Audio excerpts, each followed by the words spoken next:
This is Kick-Ass Politics. I'm Ben Mathis.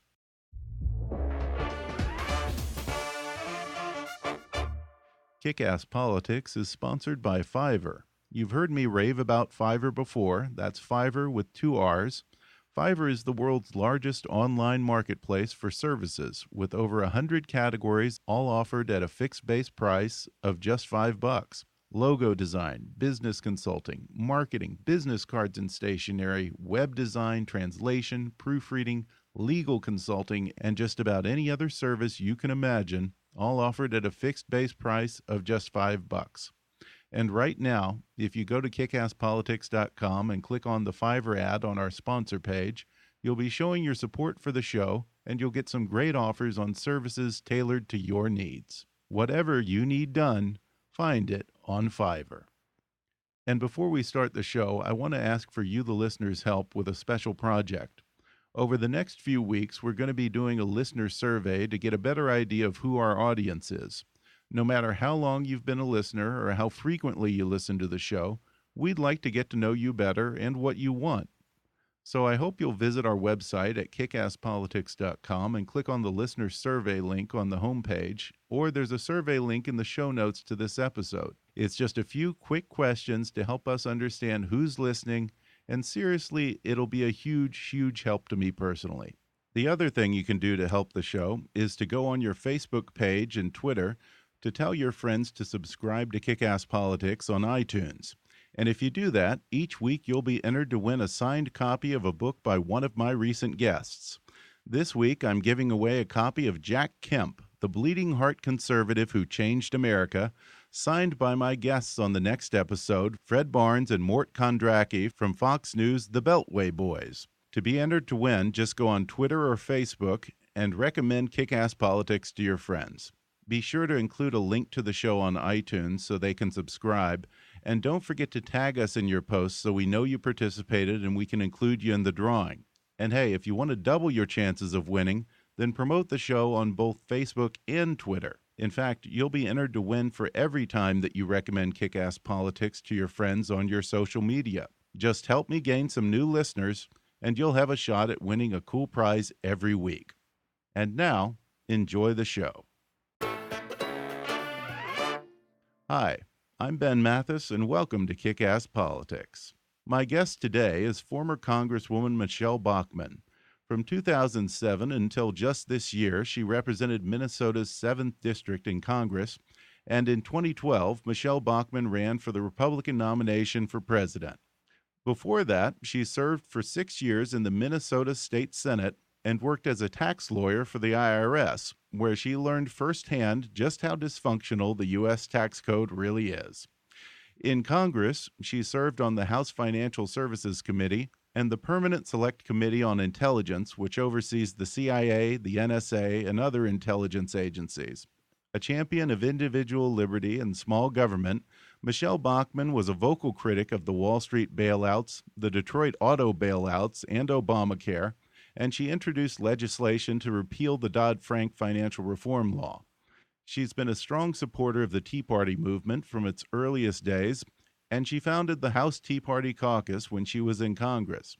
On this podcast, Michele Bachmann will talk about the Tea Party's role in the Republican Party today and her thoughts on the GOP field in 2016.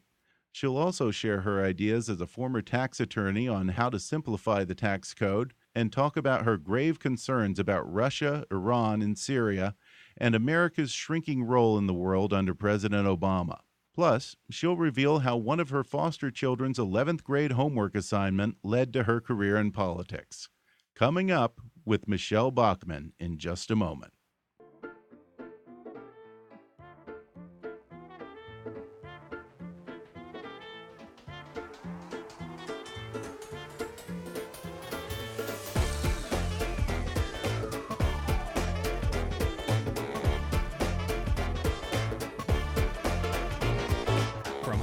To Washington, it's time for Kick-Ass Politics. And now here's your host, Ben Mathis. My guest today is former Congresswoman Michele Bachmann and candidate from the 2012 election. Michele, For president. For president. For president, yeah. Michele, thanks for coming on the podcast. Thank you. It's great to be with you, Ben. So you started out as a tax attorney. I did. Before you went into politics. There are a lot of tax plans being thrown around by the candidates in the Republican primary this year. As someone who's dealt with the nightmarish bureaucracy of the IRS and this gargantuan tax code, what do you think is the solution? Well, the solution is to take the fraud out of the tax system. There's an enormous fraud because of all of the returns that get filed, Medicare fraud, Medicaid fraud, now Obamacare, and a lot of the fraud happens through the tax system. What we need to do is make it fair for everyone. We have a magnificent country. Everyone should pay something. I really like the idea of either a national sales tax. Well, the first thing you have to do is get rid of the entire tax code. So you scrap it. Every part of the tax code you scrap. So you're starting from scratch, blank sheet of paper. If you have a blank sheet of paper, I would have a national sales tax, and whatever you purchase, there's a sales tax, and that's it. We aren't taxing your labor. We aren't taxing your investments. We're just taxing our consumption. If people don't want to go down that road, the other thing we could do is a flat tax, so everybody pays the same amount. Let's say it is 15% of our income. Every single person pays 15% of your income. It doesn't matter if you make $10,000 a year or if you make $100 million a year. You still pay the same percentage. Obviously, the person making $100 million pays an awful lot more than the guy who's making $10,000. That's a fair system. Everybody pays. What's wrong with our system today is that about half of the people in the United States pay zero, pay really virtually nothing when it comes to the income tax system. And so that's why I think everyone has to pay something. You either, if we're going to pay income tax, everybody has to pay the same rate and a lower rate, or go with a national consumption tax. But the flat tax wouldn't take care of the fraud that you mentioned, would it? Oh, really sure only it would. Would it? You wouldn't be the biggest part of fraud in the tax code today is the earned income tax credit. Oh, okay. That is a huge area of fraud, but it's other areas too. People take deductions and all the rest, and they get their check in the mail, and then you find out 47,000 checks went to the same address, and it's a scam that's being run by people. And Medicare, Medicaid, these are huge scams, and now Obamacare will be more of the same. Yeah, because the consumption tax argument is that all of the hidden commerce that goes on out there, whether it's a drug dealer or it's just a bellhop who doesn't report his cash tips and so forth. That's stuff that never makes it into the system. And in theory, a consumption tax would take care of that. Well, and the theory of taxation law is that if people pays anything less than 20% in tax, generally people will be pretty honest. They'll pay it because they don't want the hassle of the black market. They don't want the fear of going to jail. They don't want that to happen. So if it's a reasonable amount of tax, that's why I say, gee, if it could be 15%, no more than 18%, if we could be paying that amount in tax, most people are just going to pay it. It's like a hassle, get it over with. It's an insurance policy. It's not, it's an insurance policy. It's not worth any problems that you'd have with law enforcement. Of the candidates that have at least put out their tax policy so far, are there any that you particularly like? Well, I think the one that got all the attention was Donald Trump. Of course, but everything he does gets attention. Well, that's right. That but his tax plan isn't terrible. What I don't like is that he doesn't have everyone participating. What I do like is the fact that he gets rid of the death tax, which is immoral, and he also lowers the rates. What a lot of people don't realize is that the reason why so many jobs have left the United States and gone offshore is because we have the highest business tax, corporate tax in the world. Yeah. We're 35% with add-ons on top of that. The next country in the world is 25%. So if you are a shoe manufacturer, are you going to manufacture shoes in the United States and pay 35% tax? Or are you going to go somewhere else where it's 25% or 15%? Well, we know what the answer is because companies have voted with their feet, and our tax code is killing job creation in the United States. Well, yeah, and there are limits to patriotism when it comes to matters of self-preservation.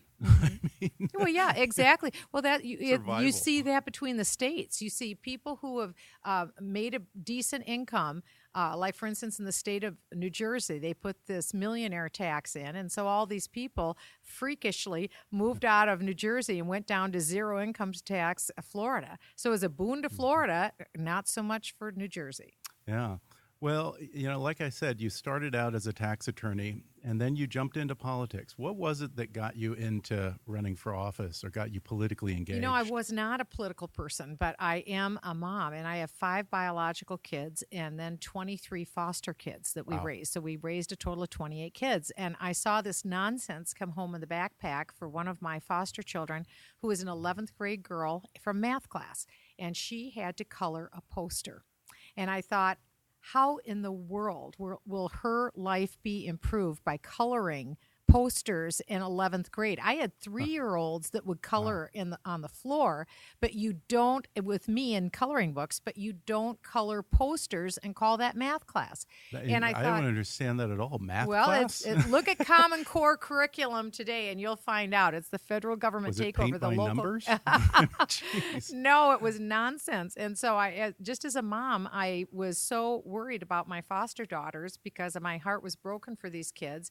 And if anyone needed a leg up, they did. And so I started doing my homework, and I reviewed the contracts between the federal government and the schools and the curriculum and the testing. And I put in 2,000 hours worth of research over a period of years because this captivated me. I had come from a home where my parents divorced, and we went to below poverty overnight. And the only way I was able to make it in life is my mom said, do well in school because no one can ever take away your education. Well, I had a living example of seeing our family lose everything, literally. And I knew that I didn't want to live in poverty. I wanted to make it. And so I studied really hard in school, and I did well. And so I knew for my foster kids, if they're going to make it, they have to at least have a decent chance in life with a good education. That's what got me involved in politics. And so I went to the state Senate level in Minnesota first, and I was there for 6 years. I first did 2 years of activism and education. I went around the state of Minnesota, a very liberal state, big Democrat state. We're the state of Al Franken. And I was actually able to be a part of a coalition where we got Democrats and Republicans to come together, and we threw this nonsense out of our public school education system. And then I was drafted by local people to go into our Minnesota State Senate, where I was for 6 years, and then I went to the United States Congress for 8 years. So I was 16 years in full-time political service. So that's a long time. Just being on the PTA wasn't enough for you, huh? No, I guess not. I never was on the PTA. Okay. Well, you have been a big supporter of the Tea Party movement from day one, and you were founder of the House Tea Party Caucus.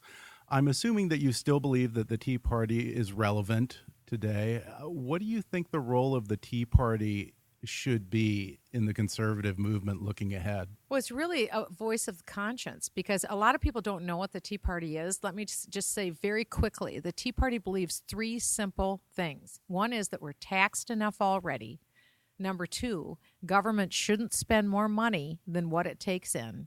Number 3, when government passes laws, it should live under those laws. And government doesn't live under its own laws. That's it. Yeah. That's the whole of the Tea Party. People think it's all these bizarre, weird things, people with no teeth wearing red, white, and blue shirts. That is not the Tea Party. The Tea Party is pretty common sense. And that's what was frightening to the ruling class in D.C. because Democrats, independents, apolitical people, and Republicans all agreed with the Tea Party, with what our basic agenda was. It's wildly popular. And if people know what the Tea Party is, they're all for it. Democrats, everybody, they're for it. But it's been grossly maligned and contorted into something that it isn't. But it's been a conscience. And I think even now, when you look at this shakeup in the new race for Speaker of the House, and when you look at the fact that Hillary Clinton, for instance, just went down 10 points in the poll this last week in her bid for the presidency, she's no longer the sure thing candidate. I talked to Democrats today who told me they don't think she'll be the nominee. She can't survive survive. She's probably going to jail, to be honest with you, with the FBI. So she probably won't be the Democrat nominee. And on the Republican side, look at who's number one, Donald Trump at 31 points. Yeah. It's because people don't want what Washington has been serving up, because innately Americans love America. That's what it comes down to. They love this country, and they want our country to be wildly successful. And the sad thing is we're on a steep trajectory of decline. And Donald Trump says, I want to make America great again. And it isn't just a nifty slogan.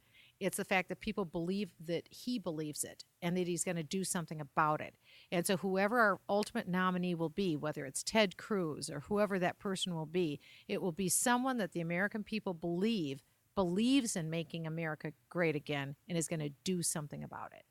Yeah, well, I want to go back to what you said a second ago about the Tea Party. You said it was about three things, and what you named were all small government economic things. And I had this conversation with someone earlier today about this, and we were talking about how the Tea Party started out almost kind of as a libertarian type of thing, low taxes, keep the government. That's because it wasn't partisan. It wasn't Republican. That's why. Yeah, and he was saying to me, that now, like you were just saying, the Tea Party has become about, in many people's eyes, about so much else, whether it's social conservative stuff or some of these other things.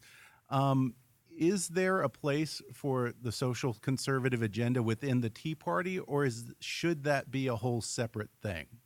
Well, the Tea Party is not an organized movement, obviously. It just isn't. You've got some organizations that are Tea Party, but this is an idea. This is a philosophy. And so there's a lot of people who are Tea Partiers who are social conservatives. I'm one. I mean, I believe in marriage between a man and woman. I believe in protecting life from conception to natural death. That's what I believe. But it is a philosophy and it's a movement.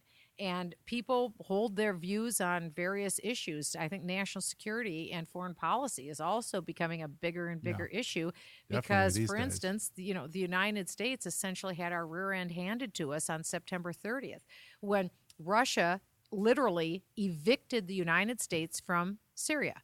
A 3-star Russian general walked into the U.S. Embassy in the morning of September 30th and said, you need to leave, an official communique, you need to leave Syria. And they built up a bubble of accessive denial, so we couldn't even get our planes in if we wanted to. We were booted out.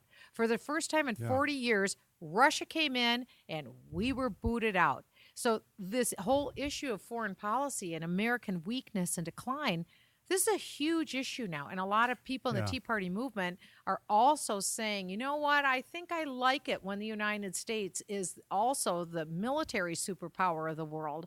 And I don't like it when we're getting our rear ends handed to us because innocent people get killed. Yeah, and after the Bush administration, after Iraq and Afghanistan, there was a bit, and you saw this with Rand Paul and others, there was a bit of a trend of conservatives moving away from, I guess you would call it the neocon agenda, but not and so when you forth. Not when you see U.S. journalists have their throats slit on live TV, and when you see innocent Christian women getting raped and then beheaded, and then their husbands raped and beheaded, their children taken away as slaves, literally.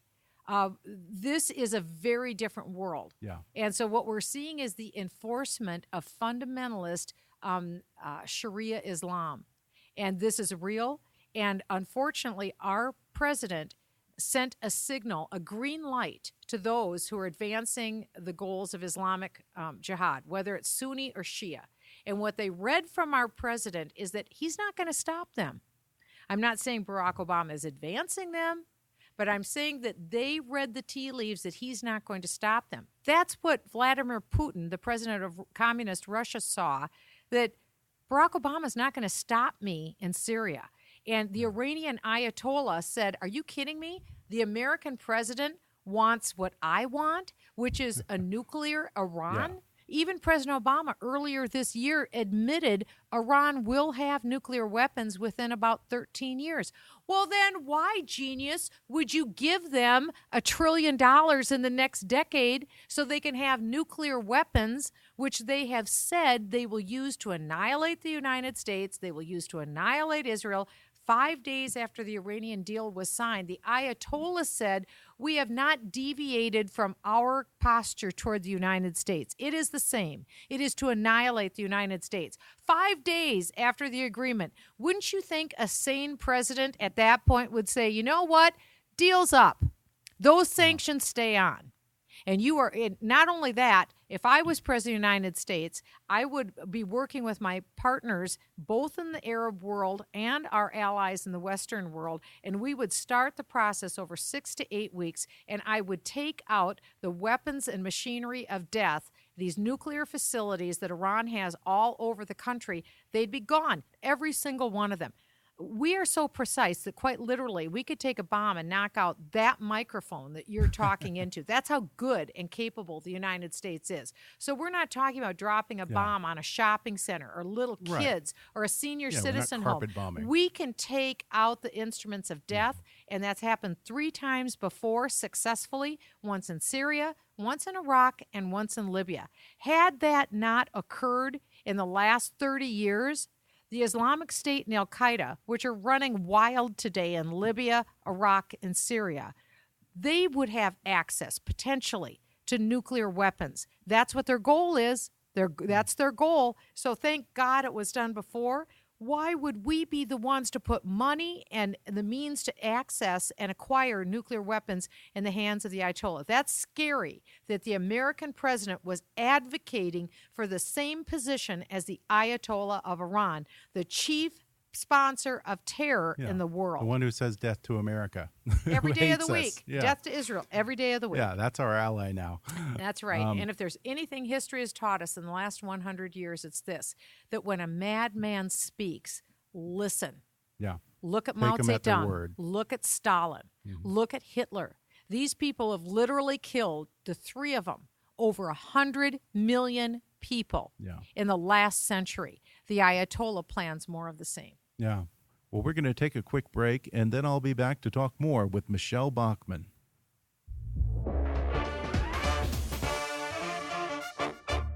This portion of the podcast is brought to you by Audible. Audible has over 180,000 audiobooks available to download for your iPhone, Android, Kindle, or MP3 player. And right now, Kick-Ass Politics listeners can get a free audiobook download and a free 30-day trial. Just go to audibletrial.com/kickasspolitics or click on the sponsor link on our webpage at kickasspolitics.com and go get your free audiobook. And if you like Kick-Ass Politics and want to help keep us on the air, then please support the show by making a donation to our GoFundMe campaign at gofundme.com/kickasspolitics, or go to the show website and click on the donate link. Your support will help keep us producing new and interesting programs in the future. That's gofundme.com/kickasspolitics.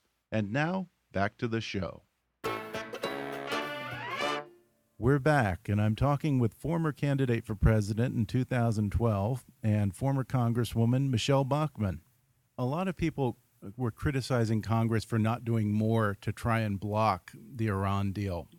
What did you think about that? If you were still in Congress, do you think there's something you could have done? One of the worst tragedies there ever was. Absolutely. The biggest mistake is that Congress surrendered the treaty clause of the Constitution. Right. It's called the Corker Bill.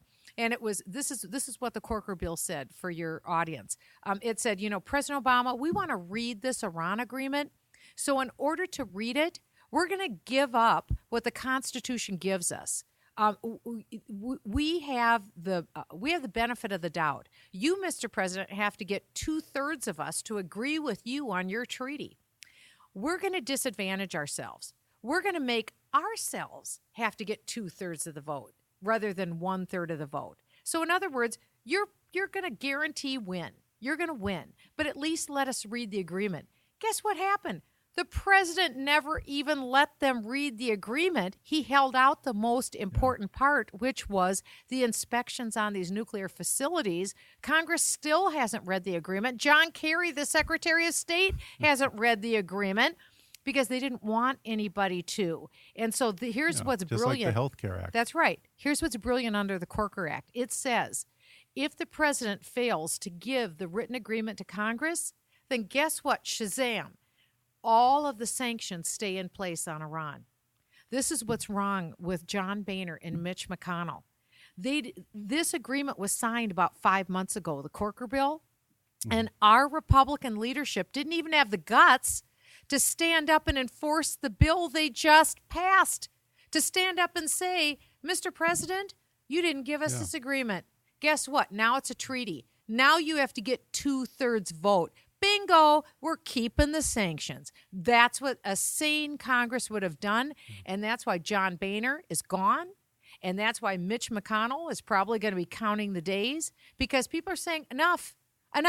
You don't let a nutcase like the Ayatollah of Iran have a nuclear weapon, and you Republicans are so fight averse, you won't take the president on something this important. And Barack Obama, we don't want this Iran deal, and the American people are turning against him too. So that's why Washington is so out of favor today. Yeah, I mean, was the whole Corker bill, was that just all for show then? The Corker deal, I believe, was the White House outsmarting the Republicans. I think they went to Bob Corker and said, hey, we got this genius idea. We know that you guys don't want to fight. Let's all get along. Because President Obama threatened Mitch McConnell and John Boehner. Yeah. Barack Obama said, I am getting this Iran deal. You're not going to get your budget. It's called the continuing resolution that had to be passed by September 30th. You're not going to get me to sign any continued funding of the government without you paying for that Iran deal. I'm getting it. And he said, I'm going to shut the government down. This is what he told him. I'm going to shut the government down before I'm going to let you not pass that Iran agreement. So Boehner said, okay, he capitulated. Mitch McConnell said, okay, capitulated. Because they were worried about their own political hide. They wanted to make sure that they kept, quote, Republican ownership of the House and Senate.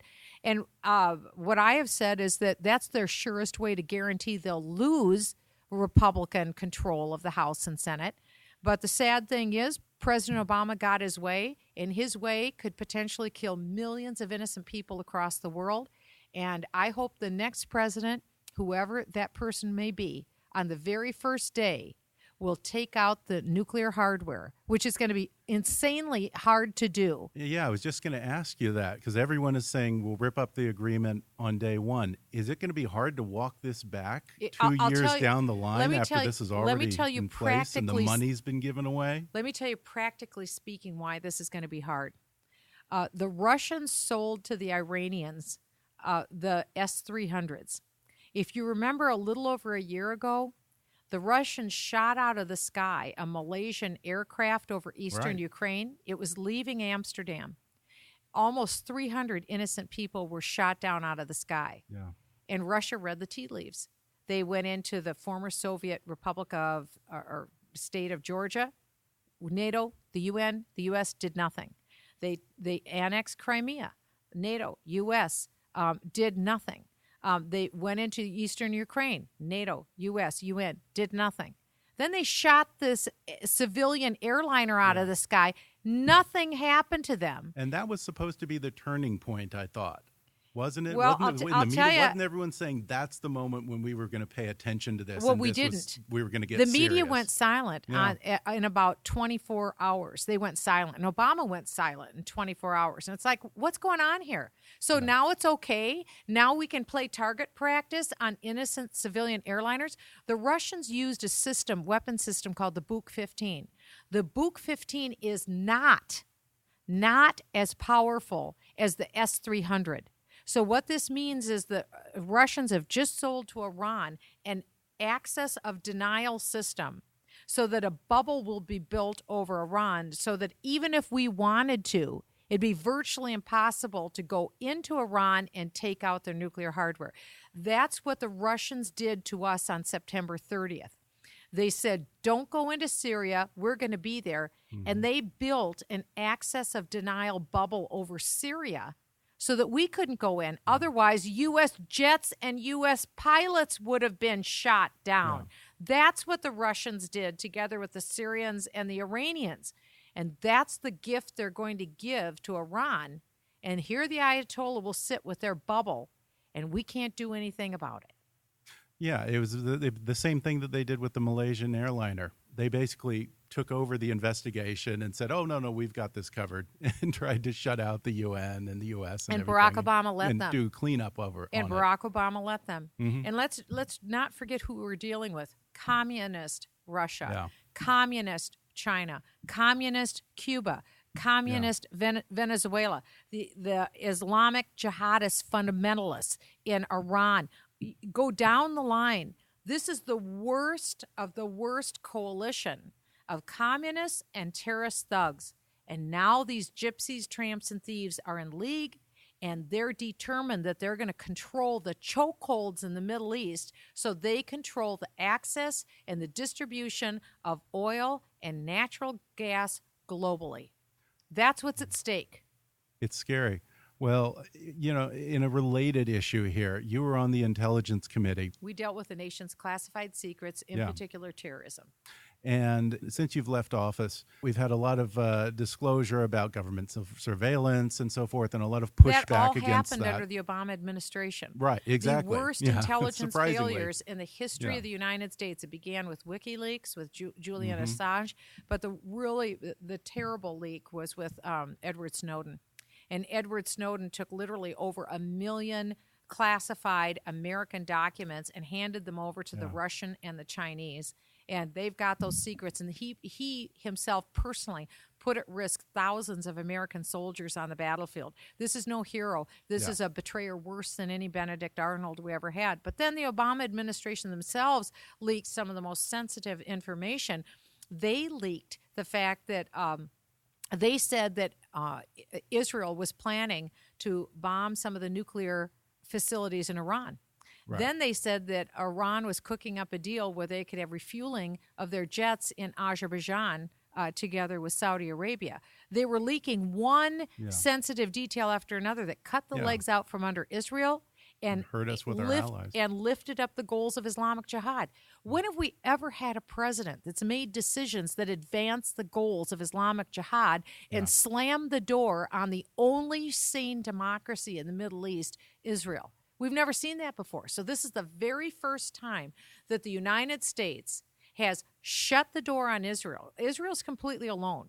No country in the world today has Israel's back. None. And so don't think that information is lost on Russia, on China, on Iran, on Hezbollah, on Hamas. Every ugly actor in the world is looking at the Jewish state, and they want to carve it up because Israel has made a find of natural gas in the Eastern Mediterranean Sea and also oil in the Golan Heights. And so now they've got what Putin and Iran is after. Yeah, they're seeing dollar signs. Well, again, if you were on the House Intelligence Committee today, when it comes to the surveillance issues and, listening in on American citizens and so forth, between the small government Tea Partier in you and the hawk in you, where do you think that you would fall on a lot of these issues? Well, where I fall is following U.S. law, which is pretty good. Yeah. U.S. law prohibits the NSA, for instance, from listening in on American conversations, domestic conversations. I was in the Intelligence Committee during that controversy, and the fact is there is not an example of where the United States abused its authority on the metadata system. There isn't one that exists. In fact, just the opposite. That was the most audited program of any federal agency. You want to look at waste, fraud, and abuse? It's rife. Just look at the VA, look at the IRS. I mean, look at the EPA. It's there everywhere. The one place where they were audited and they did what they were supposed to do was in the metadata program. You want your government to listen in on foreign intelligence. That's what we're here for. You want your government to keep you safe. So we are supposed to actively be monitoring and gathering intelligence from foreign actors. And obviously, it's physically impossible to listen to everything, but we had pretty good capability to be able to listen in to America's enemies. We need to do that. Remember, don't forget, the number one enemy in the world for Iran is the United States. Russia's number one enemy is the United States. Yeah. China's number one enemy, the United States. North Korea's number one enemy, the United States. Guess what all these thugs, rogues, gypsies, tramps, and thieves have in common? They all hate us. Yeah. So we have got to be right 100% of the time. They only have to be right once, and that's why we are terribly vulnerable right now. I am beyond disgusted with how our president has squandered what was given to him. He was given the most magnificent nation that was ever created in the history of man. We were the #1 economic powerhouse when he became president. We are slipping to #2 behind the Chinese. We were the #1 military power in the world when he became president. We are slipping faster than anyone realizes. Very shortly, China will have a bigger navy than the United States has. This is unbelievable. Well, I got to tell you, Michele, you sound like a candidate. I am here enjoying myself in beautiful Los Angeles. That's a lot like candidate for president talk. I was a candidate for president in 2012. I wish, I don't, honestly, I had no personal ambition. My ambition was for the country. And I wish I could have been president in 2012, because I guarantee you the very first thing I would have done on the first day is put my coalition together, and we would have eliminated the menace of a nuclear Iran. That would have been gone. And we would have sent the signal. There would have been no Islamic State. We would have routed the Islamic State, and it would have been a very different posture toward Vladimir Putin, and also the cyber espionage with China. We haven't talked about that, but your listeners need to know China is the worst China espionage hacker in the world. They have literally stolen trillions in private money from the United States by stealing our private secrets and also our military secrets. We spend huge amounts of money on R&D so we have the best of the best on military. Well, it's practically manufactured in China before we can get it. They've stolen it just in real time as things are being produced. China is not for America. China is for China. They are they fly under the radar, but they're living a long war. They're about 40 years into their 100-year plan. Ahead of us. Oh, they are determined that they will be the hegemon in the world. So here's what's happening right now. You've got China, Russia, Iran, all vying to be the lead dog in the world for world domination. And I think what happened on September 30th, we had this thing called Pax Britannica, where Britain ruled the world and maintained world power. Somewhere along the mid-1943, wordlessly, quietly, without any formal written declaration, power left Britain. They were no longer the economic power of the world. They were no longer the military power of the world. So by default, the United States became the world's leader, and the era known as Pax Americana began. It is my worry that Pax Americana ended September 30th, 2015, when the United States dropped the baton of world power. And instead, what you're seeing is scrapping, like if you see cartoons of wolves where they have their tongues hanging out and saliva running and their eyes are real big like a cartoon bubble. They're all scrambling over that baton. Yeah. China wants it. Russia wants it. Iran wants it. They intend to be the leaders of the world. Right now, they're cooperating with each other to annihilate the United States. Their goal is to have us be gone. But then they intend to dominate. It's not a pretty world. It was a very painless, easy transition from Pax Britannica to Pax Americana. This next one won't be Pax, meaning peace. Yeah. This will be chaos, devastation, and war. And that's why this is such a crucial election. Well, yeah, and we've sent a signal that the world is basically theirs for the taking. So Barack Obama sent that signal. Yeah. And that's how Putin read the tea leaves. And here's Barack Obama. What's his response? What's John Kerry's response? Well, as long as they take out the Islamic State, I guess it's okay. Yeah. And so these guys, I don't even know if the president and John Kerry fully realized 2 days after the event what had happened to the United States. The tables have turned. We've been evicted from the Middle East, and Russia and Iran and China and Hezbollah and Hamas are in charge. It's a new day, and it doesn't bode well. Yeah. Well, before we go, you were, as we said, you were a candidate in 2012 for president. You were the only woman in the whole GOP field. Based on that experience, would you have any wisdom for Carly Fiorina? Oh, sure. She is a fabulous debater on the stage. Oh, yeah. And I think she's doing everything right. I think she's doing a very good job conducting her campaign. I think where some people have very legitimate concerns is the fact that she wasn't there for a lot of the conservative fights along the way. She was very much a part of the establishment for a lot of her life. And I think that's not what people want right now. They don't want the traditional establishment. She was a spokesman for John McCain when he was in the primary.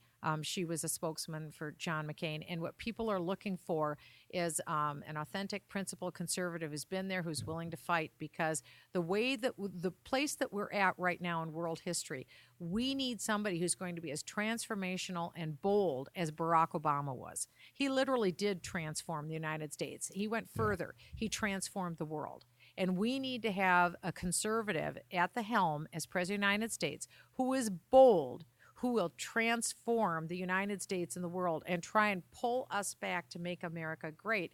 And I'm not saying here I'm, endorsing any particular candidate, but what I do see is in a Ted Cruz, he totally gets it right on Iran. He totally gets it. He would do the right thing. And I see in Donald Trump also somebody who I think wants to do the right thing, but he doesn't have that experience on these issues. He doesn't have that background on these issues, but I think he does. But we've got a Ben Carson, who I think is right on all the issues. We've got a lot of great candidates. Seriously, any single one of them are competent and capable to be president. Okay. And I'm not just saying that. They really are. They could do it. Rick Santorum would do a fabulous job. Is there anyone you don't like? Well, I don't want anybody who's going to be for amnesty. And unfortunately, we have way too many that are in favor of amnesty for illegal aliens, and even worse, committed to maintaining the open border policy that is just killing the American people. 1 out of 4 Mexicans now live in the United States. And all that has done is bring down the wages and benefit packages for Americans. It's killing the millennials, the rising generation that's coming up. So we have got to, we've got to build a fence on north, south, build a fence, and actually secure our borders. Don't let people overstay visas. And I believe that we need to hit the pause button and have no immigration for a while. Calvin Coolidge did that in the 1920s. That's true. We had too much immigration in the United States. The nation needed to take a pause. What happened? Wages went up, benefits went up, and people had a chance to assimilate into American culture. That's what we need to do now. Hit the pause button, for heaven's sake, and kind of regroup, bring America up. We need to be stronger, and then we can open our doors back up and only select the people that are going to benefit America. We need to stop importing a welfare class. That's all we're doing. We prefer a welfare class. We even pay people to come into the United States who can't afford to come. That wasn't the history of my ancestors, probably not the history of your ancestors. We didn't have insane policies like that. But what we need to do is take a pause, have people get assimilated, strengthen the country, build up wages and benefits, and think more about what's better for America and Americans. And because we can't solve all the world's problems. We're having a tough time solving our own. Well, Congresswoman Michele Bachmann, thank you so much for coming on the podcast. It's an absolute delight, and I hope one of these days you do decide to jump back in there. Is there anything that you want to plug that you're working on these days? I am not plugging anything. I really Enjoying what life. I'm plugging is the country. What has captured the focus of my attention is the issue that is head and shoulders above any other issue in our country, and that's preventing Iran from getting a nuclear weapon, because they will use it against us. They will use it to annihilate Israel. And so I was focused on that. Unfortunately, President Obama decided to go ahead, and the Republican Congress foolishly, stupidly allowed him to do that. And so I'm going to continue to tell the story, and hopefully we will see a change on Iran before it's too late. But the other issue that has to be front and center domestically will be closing our borders from any more from immigration, certainly illegal immigration, but even regular immigration, and dealing with the problems that we have in the country. Well, Michele Bachmann, thank you again for coming on the podcast. Thank you, Ben. It was great. Well, that's the show, folks, and thanks again to former Congresswoman Michele Bachmann for taking the time to talk to me. Be sure to subscribe to the show on iTunes and leave us a review. And don't forget to go on our website or click on the survey link in the show notes to take that listener questionnaire for me. I really want to get a feel for who our audience is, and if you just take a minute to fill that out, that'll be a huge help to me. The other thing you can do to help the show is to go on your Facebook page or Twitter to recommend Kick-Ass Politics to your friends and suggest that they subscribe. And if you do that, each week you'll be entered to win a signed copy of a book by one of my guests on the show. To be entered to win, just go on your Facebook page or Twitter and tell your friends about Kick-Ass Politics.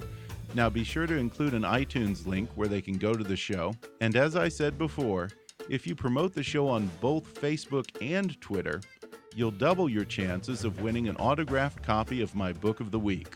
In fact, you'll be entered to win every time that you recommend us to your friends on social media. So be sure to tag us when you do so. You can tag us on Twitter at @KAPolitics, or our Facebook page is just Kick-Ass Politics. And as always, I welcome your comments, questions, gripes, and suggestions at comments@kickasspolitics.com. In the next episode, my guests will be Fred Barnes and Mort Kondracki. Fred Barnes is the co-founder and executive editor of the Weekly Standard, and Mort Kondracki served as the executive editor of Roll Call and former Washington bureau chief for Newsweek. But you probably know them best as the co-hosts of The Beltway Boys on Fox News. Well, they've teamed up again to write the first ever biography exploring the legacy of the late NFL quarterback, congressman, and self-proclaimed bleeding heart conservative, Jack Kemp. According to them, Jack Kemp may well have been the most important American politician who never made it to the White House. And in their words, he's a model of how politics ought to be. We'll talk about how Jack Kemp's pro-football career influenced his leadership style, and how he became the backbone behind President Ronald Reagan's economic policy. We'll also discuss his crusade to help America's underprivileged and bring African Americans back to the party of Abraham Lincoln. Plus, Fred Barnes and Mort Kondracki will talk about 2016, the GOP primary, and the need for more Republicans like Jack Kemp in today's acrimonious political climate. All that coming up with the Beltway Boys in the next episode. But till then, I'm Ben Mathis, and thanks for listening to Kick-Ass Politics.